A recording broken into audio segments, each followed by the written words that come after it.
Aí, agora acho que a gente tem mais alguns minutos aí, mais folga, né, para responder o pessoal. Então, só para concluir, esses números, eles são inventados, gente. Eles são inventados. Se você pedir a pessoa o professor, para te dar uma fonte séria, ela vai ter, por exemplo, que te referenciar o livro do Henry Kamen, que é uma referência acadêmica. É um livro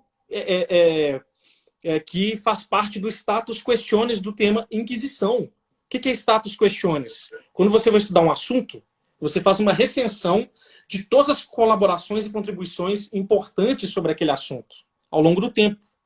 E você vai ver obras ali que são fundamentais, das quais você não pode escapar, que você não pode ignorar. Este livro do Henry Kamen, ele faz parte do status questiones sobre Inquisição, tá? E até agora ele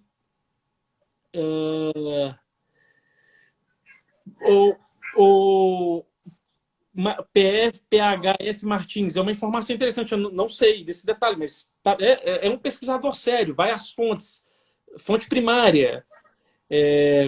Clara, não teremos aula sobre Inquisição Espanhola, mas vou te recomendar um livro aqui para você estudar a Inquisição, tá? Espera aí.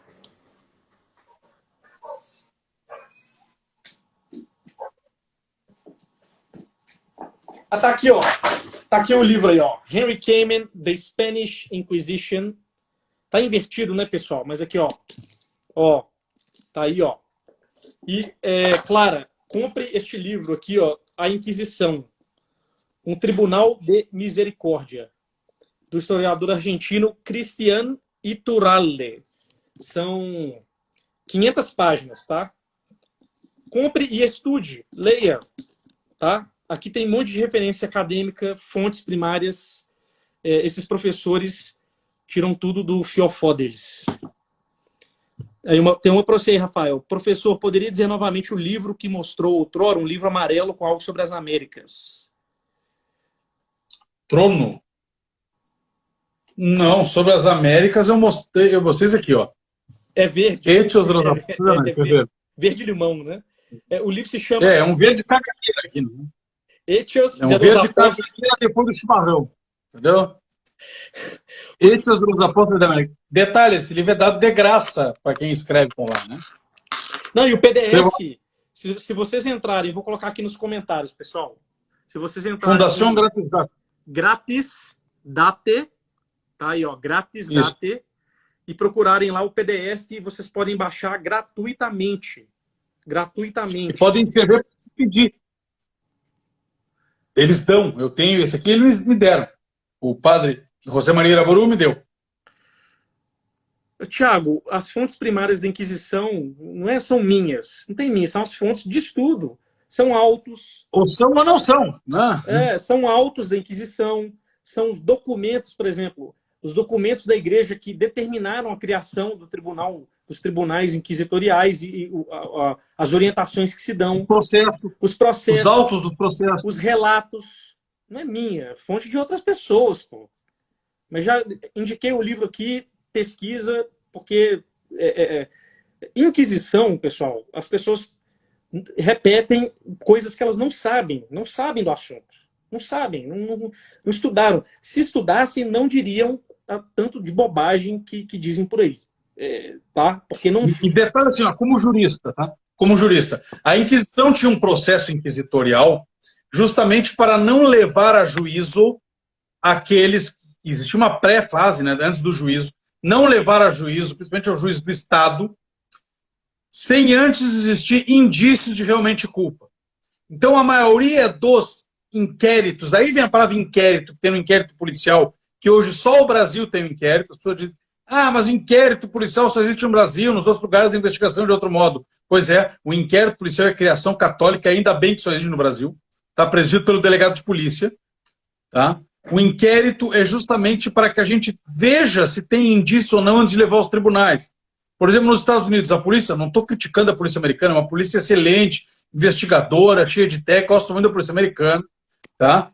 Só que, quando a polícia americana ela tem a notícia de um crime, ela faz uma investigação profunda, é verdade, mas ela não ela não tem o poder de indiciamento ou não. Ela simplesmente entrega para o promotor leva para o tribunal, e lá no grand jury é que eles vão decidir se vai ter processo ou não, mas já é um procedimento judicial, diante de um juiz, expondo as pessoas. O inquérito policial no Brasil não é na delegacia, o cara ainda não vai... Então, se dentro do meu inquérito aqui, como delegado de polícia, eu já vejo, não, isso é uma denúncia falsa, ela nem vai ser processada. Porque mesmo que a pessoa seja inocentada depois, o fato dela ser processada já é constrangedor. Então a polícia consegue, a Polícia Civil, a Polícia Federal consegue no inquérito separar se há ou não indícios para levar depois ao Poder Judiciário. E o princípio da Inquisição é esse mesmo. Entendeu? Ela fazia um pré-processo para saber se realmente tinha que processar ou não. E com isso, 90% dos casos que eram levados à Inquisição não só terminavam em absolvição, aqueles que iam adiante, como nem mesmo eram processados. Ah, meu vizinho lá ele é um idólatra, ele acredita em tal e tal heresia, chega lá a Inquisição, ou ela manda, talvez tenha indícios, vai ter o processo, e ela inocenta o cara, ou nem mesmo processo vai ter, porque na própria primeira fase da Inquisição, que é o inquérito, deve haver o nome Inquisição, Inquisitio, nem mesmo levava adiante. Ou seja, ele nem mesmo precisava ser absolvido, porque não tinha sequer sido processado. Na própria investigação já via que era bobagem. E nos raros casos em que era condenado, nos raros casos em que as pessoas eram condenadas a essas penas extremamente cruéis do tipo rezar 10 Ave-Marias e fazer uma peregrinação a Roma. Ou seja, essa história de botar todo mundo na tortura e todo mundo morrer na fogueira, isso é uma coisa mínima, e mesmo quando morrer na fogueira era condenado pelo Estado. A condenação da igreja não era a morte, era a condenação à entrega ao braço secular. Ou seja, quando eles viam que a pessoa não era apenas um herege, era um perigo criminal. Vamos ver, por exemplo, os cátaros. Os cátaros não eram apenas hereges que acreditavam no gnosticismo. Eles promoviam suicídio coletivo, promoviam aborto. Não é só aborto que já é um absurdo. É aborto forçado nas pessoas que nem sequer queriam fazer. É pior ainda. Né? Eles invadiam as vilas católicas, esfaqueavam, as mulheres abortavam, as mulheres botavam fogo em todo mundo, porque eles queriam todo mundo ir para o céu e a matéria é má. Como é que vocês querem que se resolva isso aí? Tapando a mão na cabeça e dizendo, meu filho, não faz de novo. Era uma guerra. Eram criminosos, eram pessoas perigosas socialmente. Então a igreja julgava a parte espiritual e via que eles eram condenados porque eram perigosos e entregava a quem? Ao Estado, para que o juiz do Estado, né, o juiz estatal, aplicasse uma pena coerente com aquele crime. E naquele momento a pena capital era aceita pelo poder secular. Era uma herança do... Normalmente. Fogueira. Tem uma pergunta aí do Carlos. Qual foi o papel das ordens religiosas na Idade Média e qual foi a primeira ordem?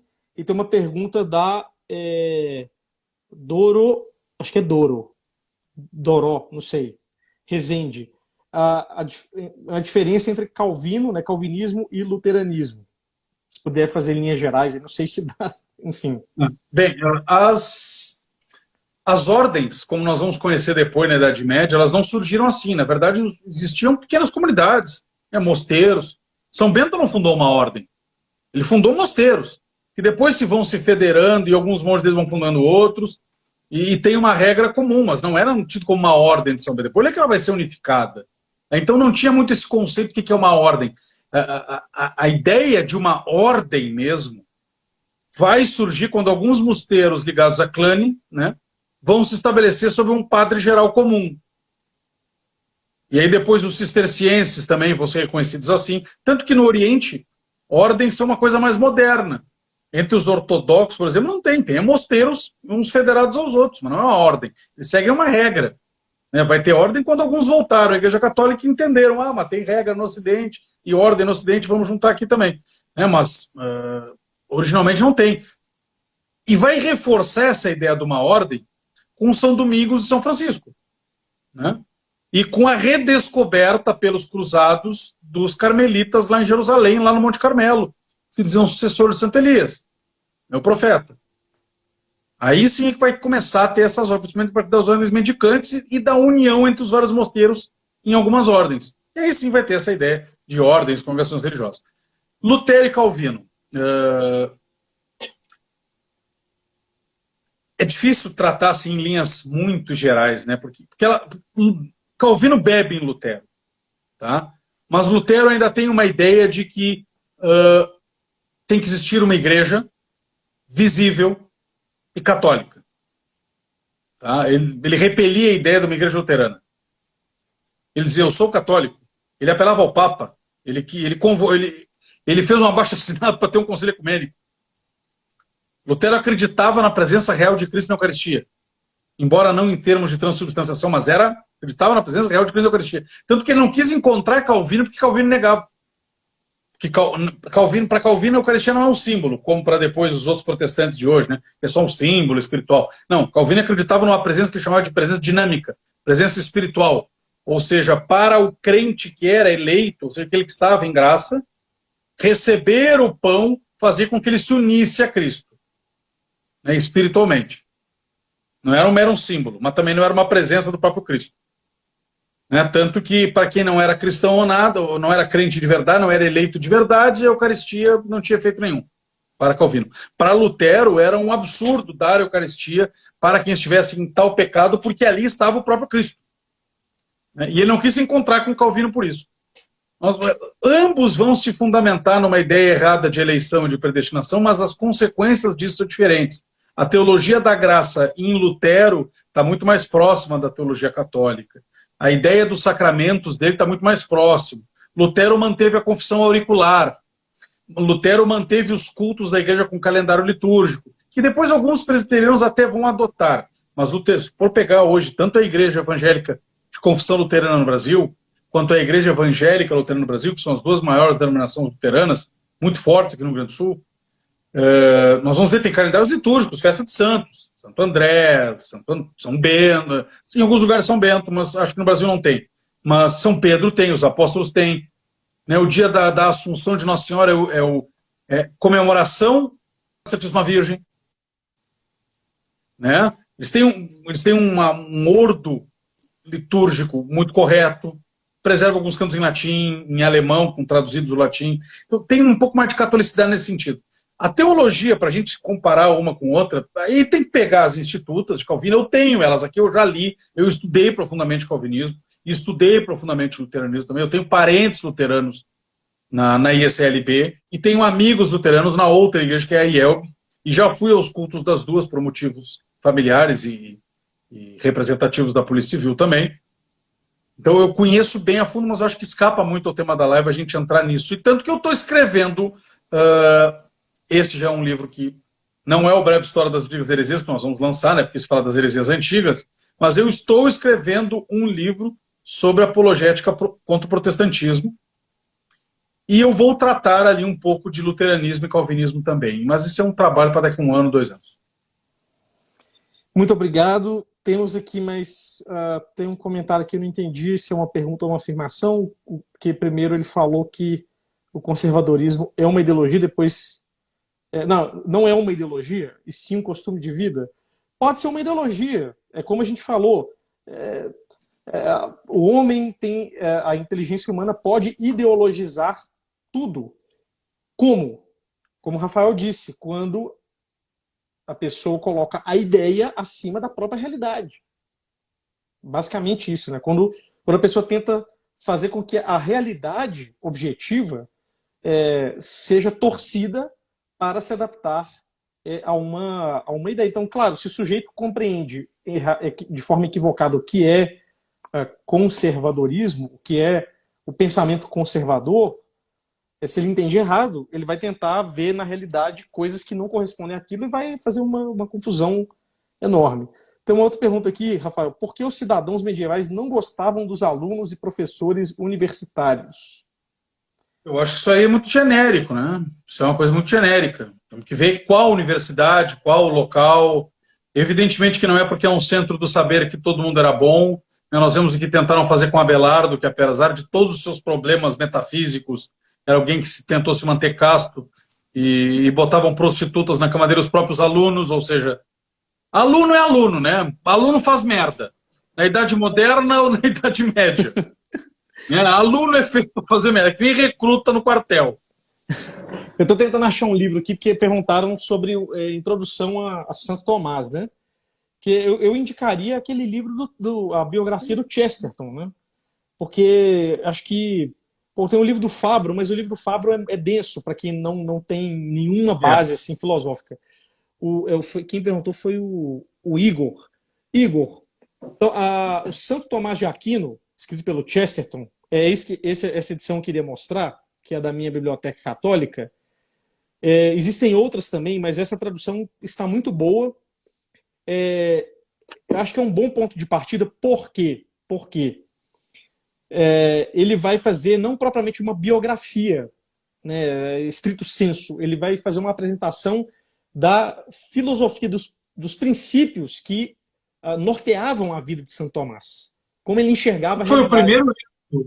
Foi o primeiro livro do Chesterton que eu li em 1995, foi esse aí.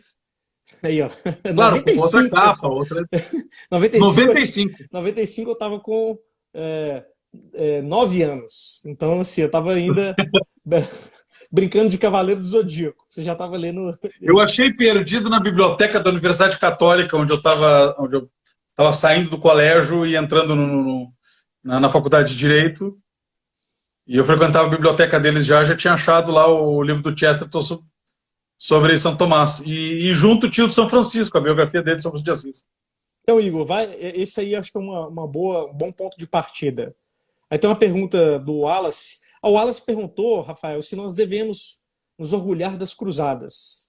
E está perguntando aqui também se Lutero se arrependeu, se tem algum indício de que ele tenha se arrependido. Olha, ele se arrependeu de ter aberto a porta para um monte de seita, né? Mas que ele tenha se arrependido de ter feito a reforma, não sei. Não tem como a gente saber. Ele não deixou nenhum indício de ter feito a reforma. Um cara perguntou aí se ele queria fazer uma igreja nacional. Não, ele não queria fazer uma igreja nacional. Se der de igreja nacional, vai começar com o jansenismo, lá com o galicanismo, né? Lutero queria reformar a igreja. A partir da Alemanha, porque ele era o centro do Império Romano, né? O Império de Carlos Magno se transformou no Sacro Império Romano Germânico com Otão. Então ali era o símbolo de unidade da cristandade e ele era alemão, né? Então a partir dali ele quis reformar a igreja, ele quis fazer uma reforma, mas ele não queria acabar com a igreja católica, ele queria reformar a igreja católica, mas ele reformou, ele não quis reformar a partir de problemas disciplinares, embora alguns ele tivesse falado e tivesse até certo. Nós pegamos as 95 teses, tem muitas teses ali que são católicas, tá? Só que ele reformou com bases doutrinárias erradas, e aí ele se perde. Aí é que ele se perde. Agora, na verdade, na igreja, quem quer criar a igreja nacional mesmo é a Inglaterra. E mesmo assim, uma igreja nacional em que se diz, bem, aqui o Papa não manda, mas nós continuamos católicos. Os anglicanos disseram, não, nós continuamos católicos. A gente não vai criar uma igreja, a gente vai continuar a tradição de Santo Agostinho de Cantuária, tanto que mantiveram os bispos, as dioceses. Eles vão pegar os mosteiros só para pegar dinheiro, né? Mas aí é questão safadeza mesmo. E tem o livro do Belloc sobre a reforma protestante das edições Cristo Rei do Guilherme, que eu acho que é importantíssimo para quem quer conhecer a história da reforma, do luteranismo, do calvinismo. Compre o livro do Belloc, que é das edições Cristo Rei do Guilherme.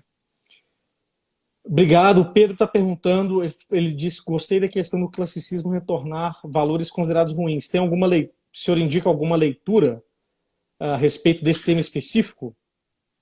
Revolução e Contra-Revolução, de Plínio Correia de Oliveira. Eu acho que é o mais adequado para entender isso aí, sabe? Da história, de como o iluminismo resgatou esses valores errados. Revolução e Contra-Revolução. Tem edição dos Arautos, tem edição da TFP. É um livro fácil de encontrar, até na internet de graça. PDF. A Doroteia, eu suspeitei que fosse Doró, porque aqui aparece escrito o apelido, né, esse nome do Instagram, né, a gente tem que fazer uns malabarismos para conseguir colocar o nosso, né, porque às vezes outras pessoas já pegaram, então às vezes gera dúvida. Que bom que ficou respondido aí. A Clara falou que estava lendo um livro, nele dizia que o papado precisou criar um tribunal especial. Claro, livro de história é sempre bom, assim, um princípio, né? Veja se a pessoa cita fontes primárias, documentos da época. Se ela, de preferência, cita ali a transcrição do documento, do trecho que estaria embasando, ou as referências. Se o autor cita a referência, às vezes essas referências estão online. Hoje muita coisa está digitalizada. Procure ir até isso, porque também não é só porque tem, às vezes, um documento que você pode generalizar. É um documento, né? Então, por exemplo, o Thomas, que é um dos professores do curso, o Thomas Juliano, ele gosta muito de citar a obra da Kátia Matoso sobre escravidão. Ela leu, a Kátia Matoso, o livro chama Ser Escravo no Brasil. Este livro aqui, ó, deixa eu mostrar para vocês. Só um minuto. Este livro aqui, ó, Ser Escravo no Brasil. Ela leu mais de 16 mil cartas de alforria. Vou repetir, ela leu mais de 16 mil cartas de alforria, ou seja, só em cartas de alforria foram 16 mil páginas.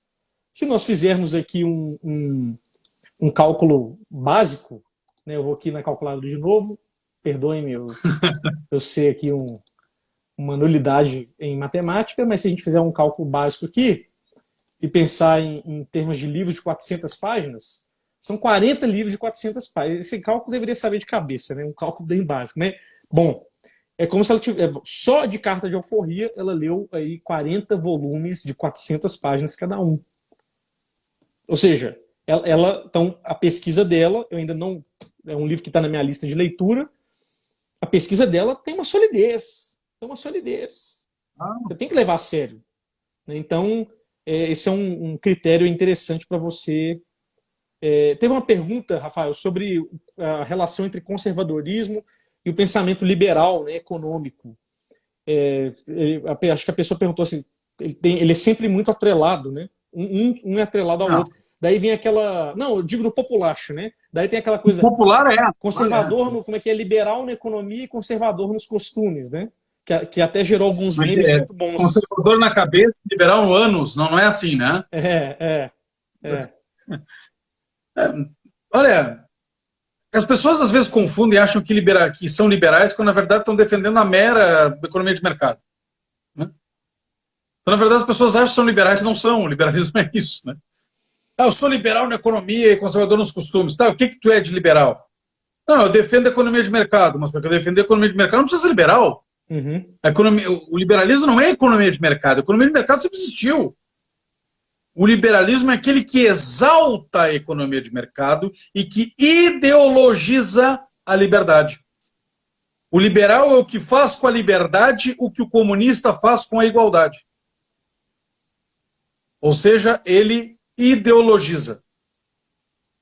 Ele pega um valor e estupra o significado daquele valor, descontextualiza e coloca como um parâmetro. Liberdade do quê, meu Deus do céu? Liberdade do quê? Do que a liberdade tem uma relação com algo, com alguém? Eu defendo, como é que é? A doutrina da liberdade. Que doutrina da liberdade? Tá no Caturelli isso. Nas primeiras páginas ali do livro. Né? Liberdade em relação a quê e para quê, né? Em relação a quê e Exatamente. para quê. Eu passei hoje à tarde dando aula e entre uma aula e outra, estou de férias, né? Aí a Aline foi com as crianças lá para fora, foi para a estância, não pude nem entrar na piscina hoje, nós tivemos que limpar, tá uma sujeira. E eu fiquei lendo e preparando aula, e gravando aula. Entre uma aula e outra, quando estava subindo, estava lendo o Caturelli ali. Olha, livro das edições Cristo Rei. Então comprem as obras da editora deste homem. Tá? Tirar a moral da economia, é isso aí. É isso aí. Tem um comentário, eu queria responder aqui a Paula, que ela falou, como aprendemos tudo errado na escola, por isso farei a segunda licenciatura em História. Vai aprender mais errado ainda, Paula. Vai piorar, tá? Vai piorar. Vai piorar, eu falo porque eu fiz História na Universidade Federal de Minas Gerais. Então, assim, Paula, não te desencorajo a fazer, te recomendo a estudar 10, 15 vezes mais do que seus colegas e os professores e ficar calada, né?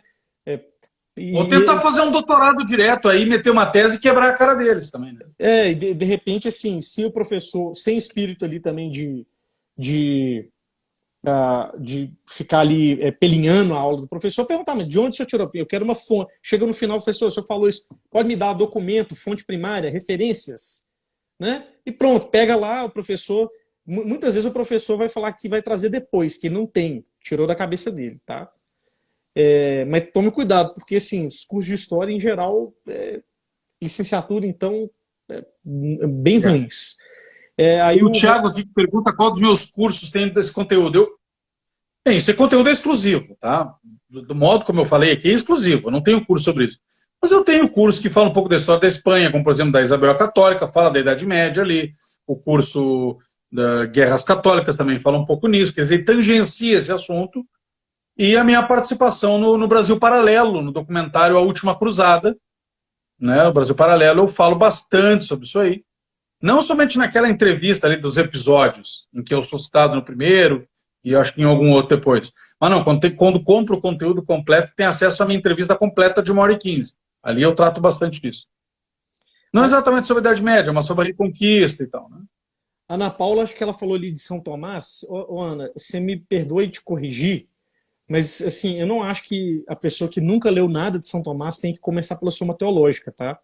Também não. Se ela for começar por São Tomás, talvez seja mais apropriado começar pela Suma contra os gentios. Mas mesmo assim, é muito complicado porque Santo Tomás ele usa um repertório de conceitos filosóficos extraídos de diversos outros filósofos, mas eu vou falar de Aristóteles, que foi um autor que eu estudei mais detidamente. Então, ele vai, por exemplo, pressupor ali que o leitor entenda o que é forma e matéria, o que são as 4 causas, o que é ato e potência. Se você não sabe essas coisas, você vai ficar perdido igual uma barata tonta ali, não vai dar jogo, não vai dar jogo, tá? Então, assim, recomendo assim mesmo, porque o Chesterton consegue mostrar o gênio filosófico e teológico de São Tomás. Ele consegue mostrar isso. Isso fica muito, muito claro. Vamos lá, que eu tenho. Deixa eu ver aqui. Sobre a live. Pessoal, ela vai ficar gravada, as 2 partes vão ficar gravadas, vão ser disponibilizadas no grupo do Facebook e no Telegram. O acesso é para quem se inscreveu no curso. Você pode se inscrever de forma gratuita. Tá o link na bio aqui do Brasil Expulvere, gratuito, tá? É um curso de 8 aulas de um nível tão bom, com os professores tirando dúvida aqui, ó. Depois vocês podem mandar outras dúvidas por direct que a gente segue respondendo. Vai lá, façam inscrição e depois acessem não só esta aula, mas as anteriores também. A Ana Paula pergunta interessante. Por que muitos cientistas se tornavam sacerdotes antigamente? Ou o contrário, né? Não sei. Mas então, eu acho legal a pergunta. Os sacerdotes que se transformam em cientista é por aquilo que eu já falei na primeira parte da live, né? Quando nós entendemos que Deus não é um Deus somente transcendente, mas ele se revela e nós podemos conhecer a Deus além da revelação pela própria razão, e que se conhecemos a Deus, conhecemos as suas leis, nós podemos estudar as suas leis. E isso é ciência, isso é o método científico. Ora, ninguém melhor do que o sacerdote, que é quem conhece ainda mais a Deus e sabe muito mais que Deus pode ser conhecível e suas leis mais conhecíveis também, para se tornar um cientista, né? Melhor do que o sacerdote, ninguém, naquela época. E de cientistas terem se tornado sacerdotes, eu não lembro. Na verdade, quem é sacerdote é preparado desde cedo, né? Então, enveredam pelo campo científico justamente pelo maravilhamento diante do mundo. Eu preciso conhecer este mundo, conhecer essas leis.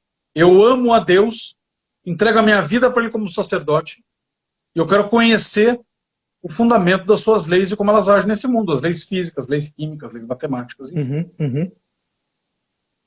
Muito bom. O Leonardo, Leonardo, sua pergunta, não sei se você puder elaborar um pouco mais a pergunta, né? Estão avançados em relação a quê? Porque também avançado é relacional, né? Uma categoria do relativo. Tão avançado, essas teorias seriam, em tese, pensamento político de Thomas Hobbes, avançado em relação a quê?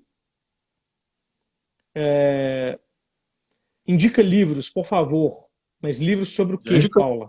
Já indicamos. Já indicamos alguns. Né? Tem muita coisa. Nos sigam nas redes que a gente indica vários.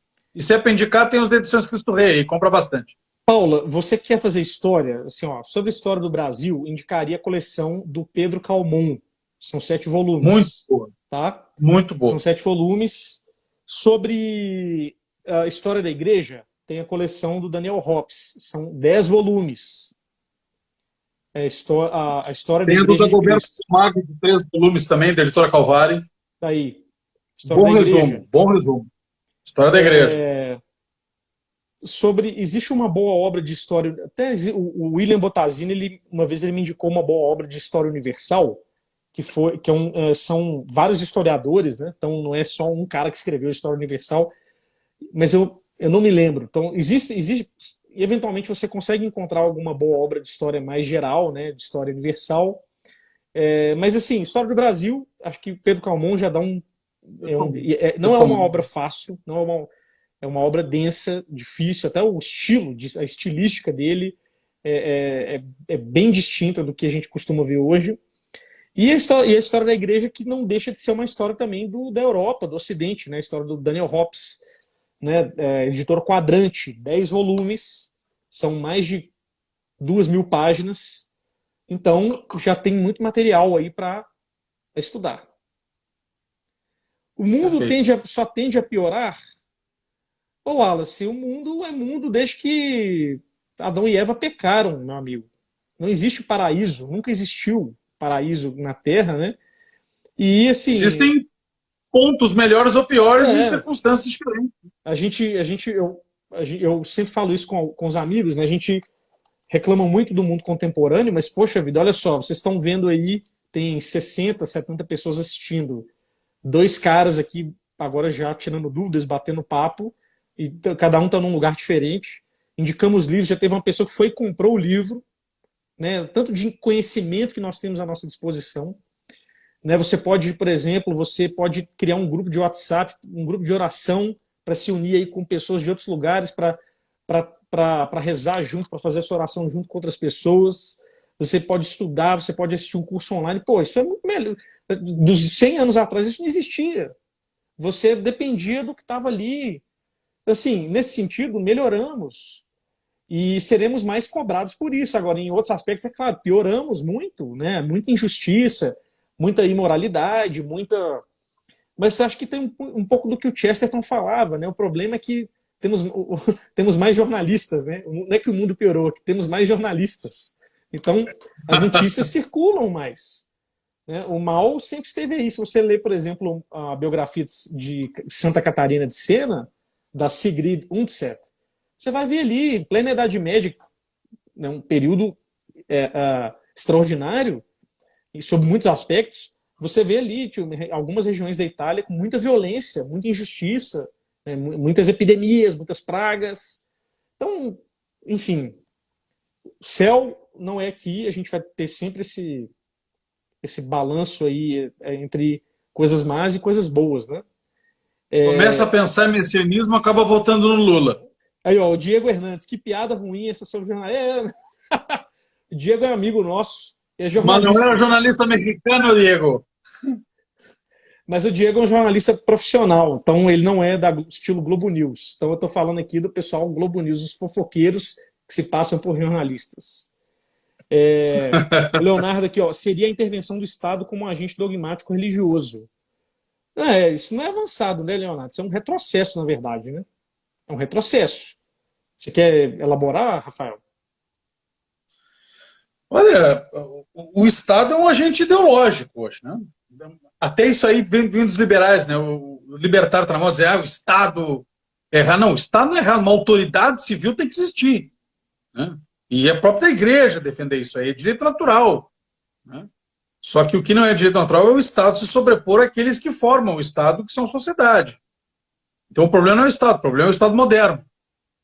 O Estado moderno vem sim de Hobbes, e claro que ele vai se radicalizando, porque aquela história de que o poder corrompe, o poder absoluto corrompe absolutamente é verdade, e quando nós sentimos o gosto do poder e nós somos falhos, nós tendemos, se nós não lutarmos contra essas más tendências nossas, nós tendemos sim a continuar a acumular cada vez mais o poder e a oprimir mais as pessoas para continuar usufruindo de alguns privilégios que a sociedade moderna nos dá.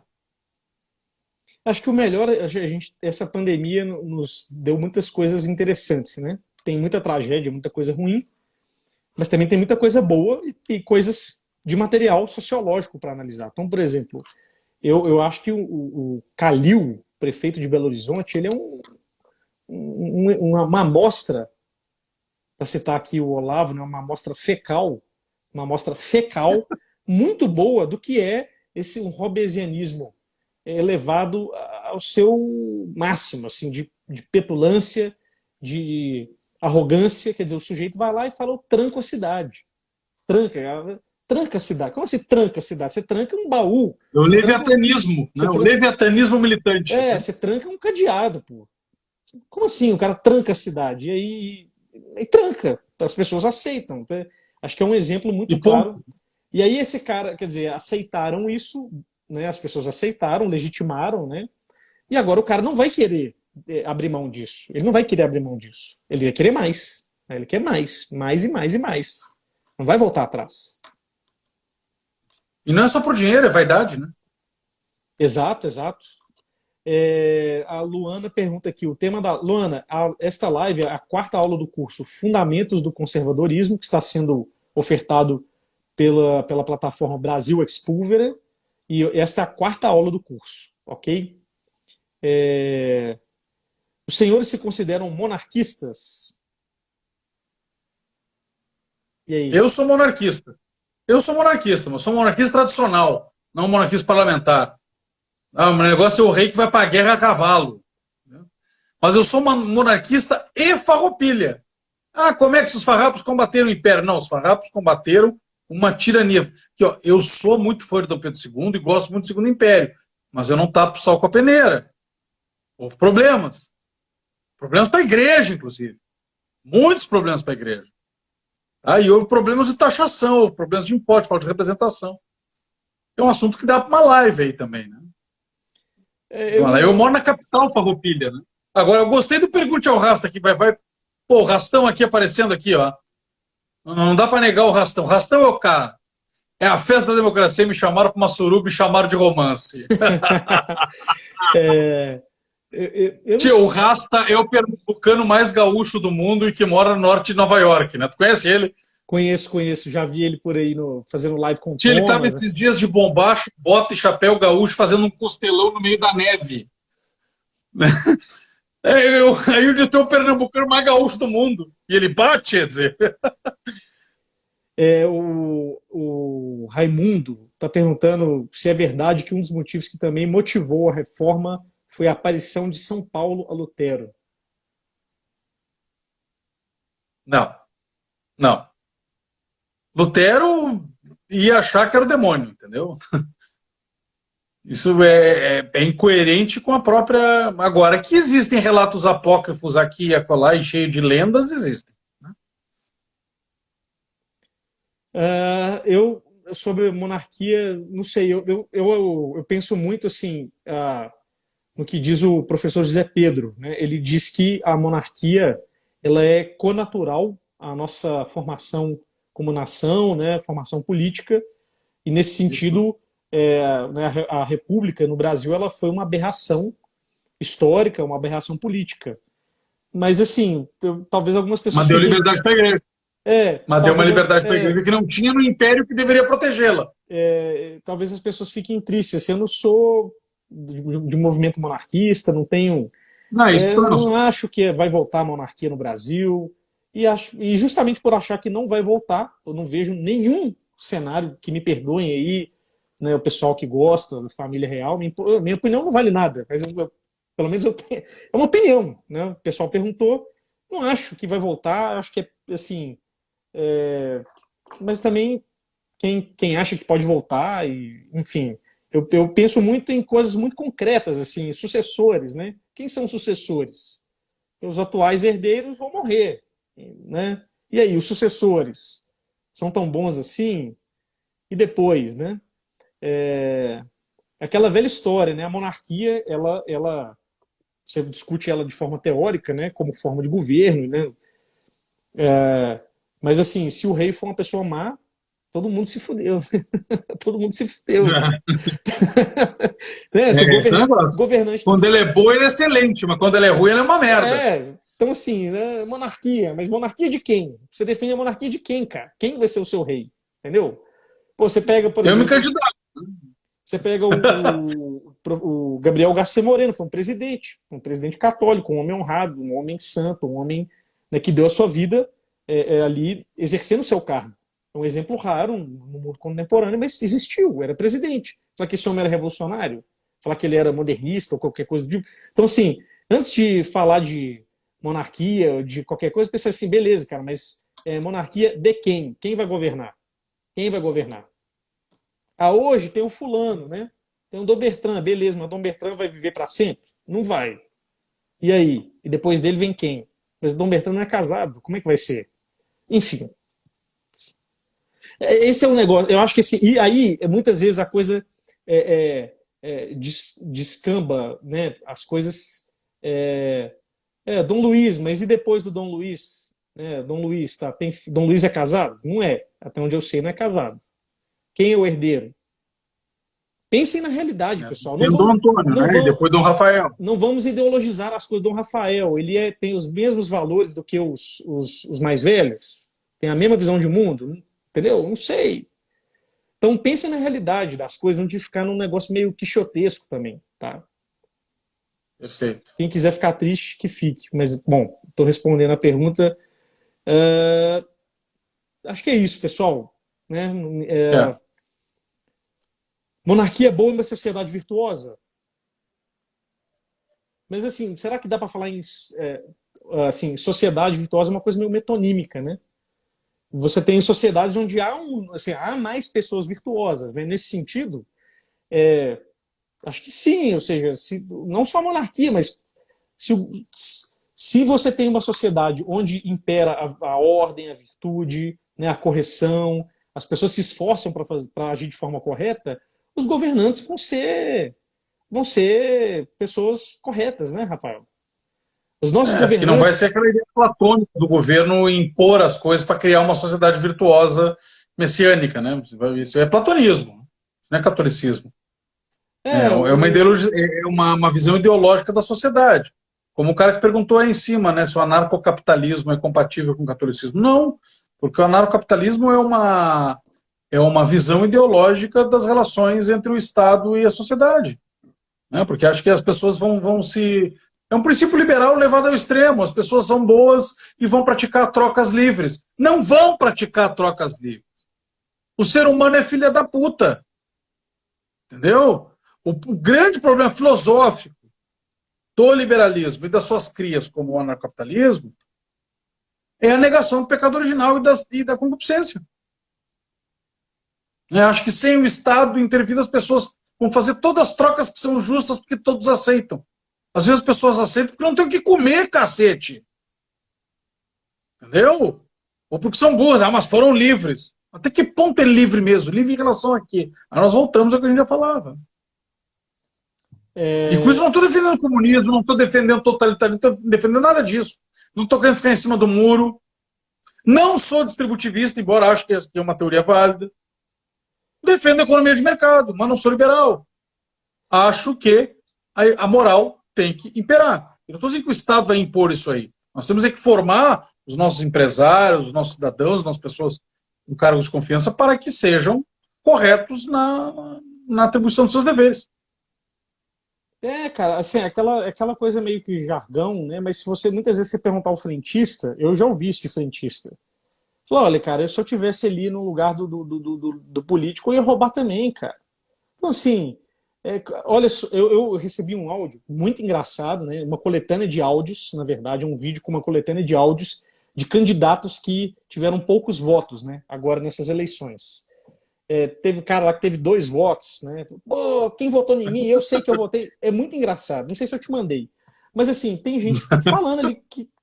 Quer dizer, tinha uma senhora falando, pô, eu ajudei não sei quantas mil gestantes. Então tava ajudando para quê? Para ganhar voto, cara. Tava ajudando para ganhar voto. Eu vi o padre Rony lá acho que é de Fortaleza, né? Não sei, respondendo pergunta aí no Instagram. Muitas pessoas perguntando, se eu pegar o dinheiro do candidato e votar em outro é pecado? Então, quer dizer, a pessoa vende o voto e ainda quer enganar. Ela está cometendo 2 erros, pô. Ela vende o voto, depois pratica estelionato no cara, é isso? Cara, e mais de uma pessoa perguntou isso. Então, assim, e as pessoas querem o quê? Que brote do nada, né? Um rei que vai governar o Brasil e vai nos impor a salvação. Ah, pelo amor de Deus, gente, voltem para o mundo real. Vamos começar assim, ó. Como é que é a nossa vida, primeiro, a nossa vida aqui, ó. Eu sou cheio de incoerências, vocês são cheios de incoerências. E aí vai ficar esperando, né? O sei lá, o Messias e Salvador aí, né, monarquista e enfim, veja as monarquias europeias. Se monarquia fosse uma coisa maravilhosa em si e por si, pô, tudo abortista, defende gênero, né? Monarquias ateias. E aí? Olha que beleza. O rei atual da Espanha não quis nem ter missa na inauguração do reinado dele atual, né? Não é isso? Abdicou. É a Espanha. Espanha, é a pô. Espanha. Espanha.